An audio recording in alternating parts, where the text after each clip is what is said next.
Okay, Bismillahirrahmanirrahim. Nahmaduhu wa nusalli ala rasulihil kareem. We're discussing the makruh times of salat. What we discussed thus far, that at the actual time of sunrise, when the sun pops on the horizon, or the time of zawal, when the sun pauses in the middle of the sky, when the sun starts setting, a portion goes down, there's no salah you can read except the asr of that day, right? And we gave you all the reasoning. So these are the times when salah is not valid. Then we discuss, in addition to that, we discuss the times when salat is makruh. That means if you read it, it's done, it is makruh.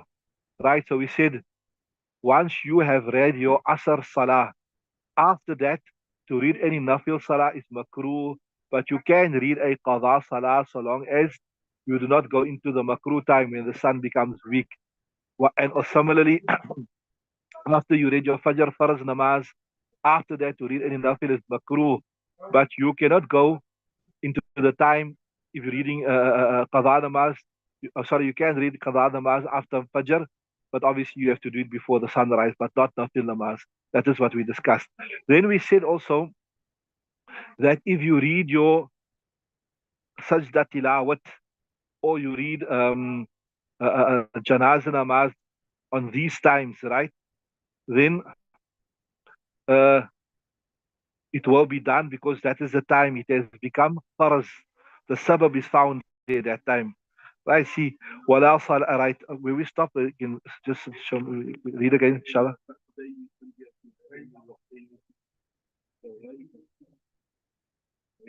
Yeah, so okay, just go, we'll go but forward. Bismillah ar-Rahman ar-Rahim, reading from here. ويكره أن يتنفل بعد الفجر حتى تطلع الشمس. Ne? From there. Ne? Right. So, okay, read from there, Bismillah.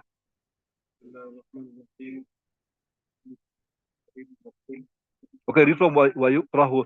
Just go.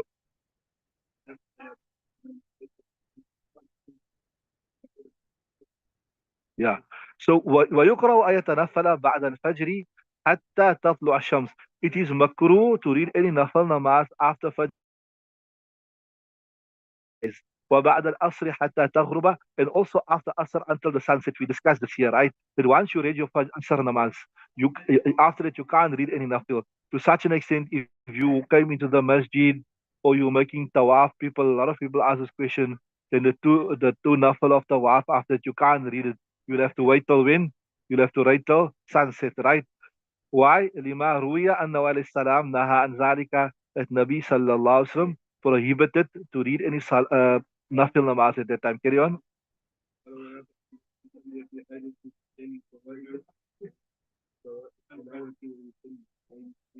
Yeah. So look here. Nafil namaz is not correct. Nafil namaz is not correct after Asr. Nafil namaz is not correct after Fajr. But what you can do, ولا بأس بأن يصلي في حال وقتين الفوائد. You can read your qadha namaz, right? I told you can read your qadha namaz. And ويسجد للتلاوة. If you recited a sajda ayat at that time, you can make the sajda.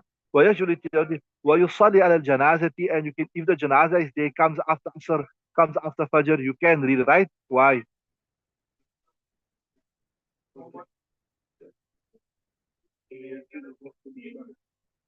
Okay.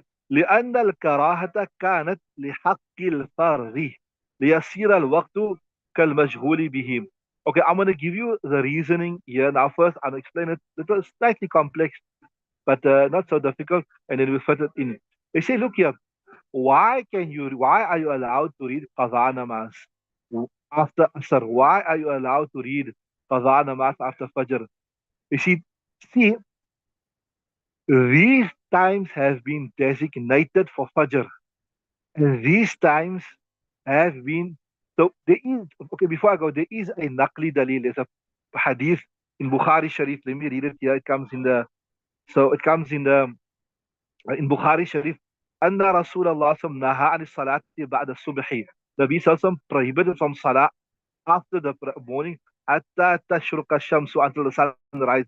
وبعد العصر, and after Asr حتى تغرب, until the sun set. So that is our naqli dalil. What's it? That is our textual evidence.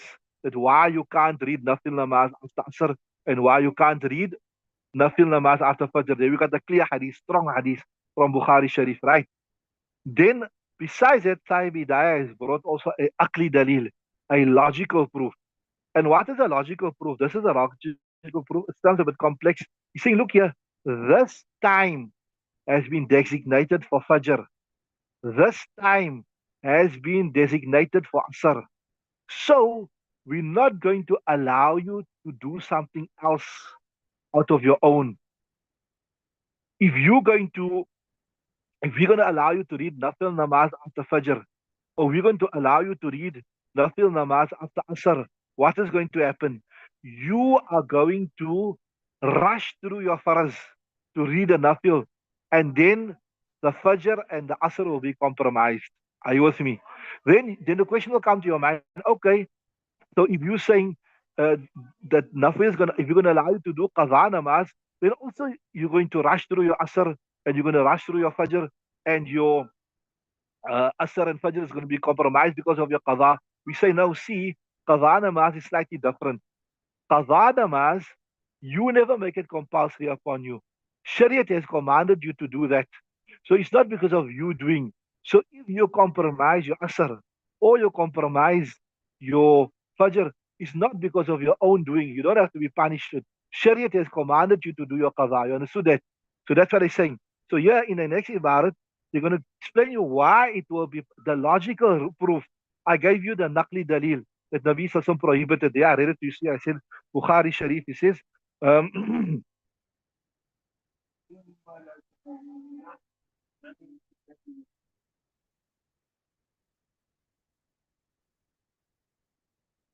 yeah. So this is a proof to say it's makruh to read Nafil Namaz. Anna Rasulullah sallam naha ani salati ba'da subhi hatta tashruq ash-shamsu wa ba'da al-asri hatta taghruba. Right. So, so that is your naqli dalil. The akli dalil why you can't read nafil namaz. Yes, see, follow. لأن الكراهة why is it makruh to read nafil namaz? كانت لحق الفرض. It's because of the right of the farz. This time supposed to be you supposed to read your farz nicely, right? It's because in other words you can say uh, so that the farz will be compromised. Why? It's the right of the farz. ليصير الوقت كالمشغول به. So if we're not going to allow you to read um, Nafal Namaz, it is as though you have read Faraz Namaz in the entire time. In the entire Asr time, you've read your Faraz Namaz. As though you have read Fajr in the entire time. As though in Asr in the entire time. As though you have designated. Like, you know, sometimes I want to see you, I want to speak to you. Say, look here, I want you to come and see me now. But I want your exclusive attention. You mustn't be busy with your phone. You mustn't be talking. I need you for 30 minutes only. I want your, yeah, that's the word. I'm looking for your undivided attention for 30 minutes. Not phoning, not speaking to anybody else. I want your undivided attention. The same thing we're saying here. We want that time of Asr and that time of Fajr to be undivided for the Asr and for the Fajr. Not that you're going to rush through it so that you may read other type of nafils. That's what it's exactly. لأن الكراهة, the dislike of reading nafil namaz, كانت لحق الفرض. It is to fulfill the right of the farz, right?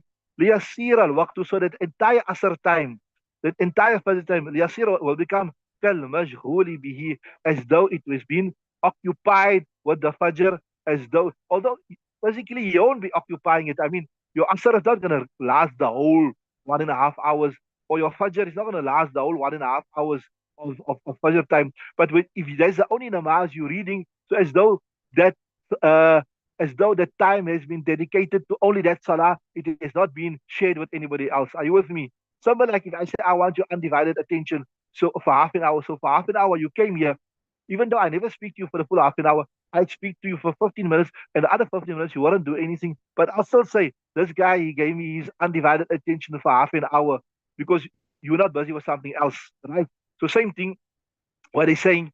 So we're not going to allow you to read Nafil Namaz so that we can say that that whole time has been the time of Fajr, the time of Asr has been dedicated, right?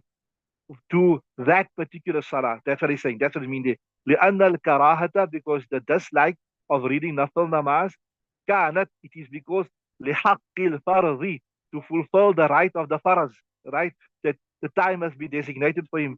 ليسير الوقت, so it must be as such, it must appear that the time كالمشغول به, it was entirely occupied with that salah, right? So they say لا لمعنى في الوقت. It's not that there's a problem with the time itself. Why they say, like, the actual sunrise. There's a problem with that time. Salah is not valid at that time. As time of zawal, there's a problem with that time. That time is not. You can't read salah on that. And then sunset. There's a problem with that time. So there, the problem is in the time itself. So if you read salah at that time, the salah is not valid. If you read nafil at that time, it's not valid at all. You understand what I'm saying? But here, the problem is not with the time. The problem is that you are compromising the asr. You are compromising the fajr. So if you read enough, if you read, that's why we'll say don't read nafil namaz, right? But and since the time is because you're going to be prejudicing the time of the asr salat, you're going to be prejudicing the fajr salat. So the time is good. So since there's no problem with the time, qadha namaz will take place then. You understood it? So see there, la li ma'adnan fil waqti, not because of a reason in the actual time. So falam tadhhar fi haqqil faraidi. So the problem will not be with regards to the farais. Why? Because I told you it's not in the faraz namaz. You are not out of your own prejudicing the asr namaz. This is from the side of Shariat. So Shariat has said that you have to read your faraz namaz. So it's not like you out of your own, like, some in this dunya, even if somebody does something voluntarily, you say punish him. But when he made a mistake, but it was not because of his doing, then we won't punish him. So two things they're telling you. There's no problem with the time. The time is fine. So uh, so if you read your qadha namaz, it will be done. It will be valid because the time is fine. It is just that we didn't want you out of your own to compromise the fajr. We didn't want you out of your own to compromise the asr. But when you're reading your qadha namaz, you're not doing it out of your own. Shariat has mandated you to read your qadha namaz whenever you can. You understood? So that's what he's saying there. فَلَمْ تَظْهَرْ فِي حَقِّ الْفَرَائِضِ. So this is to say that you are prejudicing the salah. That will not come about when you are reading qadha namaz. Why? وَفِي مَا وَجَبَ. And in also that thing which became wajib because of not because of you, because of another reason. كَسَجْدَةِ tilawati. If you recite the sajda tilawa, then Shariat says you have to make the sajda. It's not that you are doing voluntarily, or maybe somebody else was reading and you heard, so you never make it compulsory upon yourself. So if you heard a sajda tilawat verse, that you can do it. وَظَهَرَ فِي حَقِّ الْمَنْذُورِ. Right. And also, if you so the prohibition will also come fi haqqil manzuri. If you took a nazar that I'm going to read 2 rakats nafil namaz, or I'm going to read 2 rakats nafil namaz after asr, they also, we will not allow it. Why? Because you out of your own are prejudicing what? You are prejudicing the asr salah, the fajr namaz, right? So لأنه تتعلق وجوبه بسبب من جهته. Because why? We won't allow you to read your nazar namaz. No, your nazar say, Allah, if this happened, if I pass, if I'm cured, then I promise to read so many rakat. We won't allow it because you are out of your own prejudicing, right? Unlike the qadha namaz, it's not out of your own. Shariat said you must read it. You understand? So لأنه تتعلق وجوبه بسبب من جهته. Because its compulsion is related to a reason coming from his side, so out of his own, right? وفي حق في حق ركعتي الطواف. And also, if you made tawaf, it means you were not. It was not necessary for you to do the tawaf at that point in time. So now that means you took it upon yourself. You made it mandatory upon yourself, the 2 rakats of tawaf. So they also say it will not be allowed there, right? Because you'll be prejudicing the asr namaz, you will be prejudicing the fajr namaz, right? وفي حق الذي شرع فيه ثم أفسده. And there's another masala in the Hanafi madhab that when you start a nafil act, it becomes compulsory upon you to complete it. When you start a Nafil act, it is necessary for you to complete it. So now, if you started nafil, now you have to make qada that nafil. There's a principle called lazima naflu bi shuru'ihi, right? Right? وَفِي الَّذِي شَرَعَ فِيهِ ثُمَّ. That also, we won't allow you to do the qada that nafil namaz, because you done it of your own, and out of your own accord, you're practicing, right? لأن الوجوب لغيره, right? They speak about the two rakats of tawaf. The wujub لغيره, it is because of an external reason, right? And what is it? وهو ختم الطواف, and it is that you finish the tawaf. وصيانة مؤدى للبطلان, and we want to protect, right? Right, so وهو الختم الطواف. Then the next one is وصيانة مؤدى عن البطلان.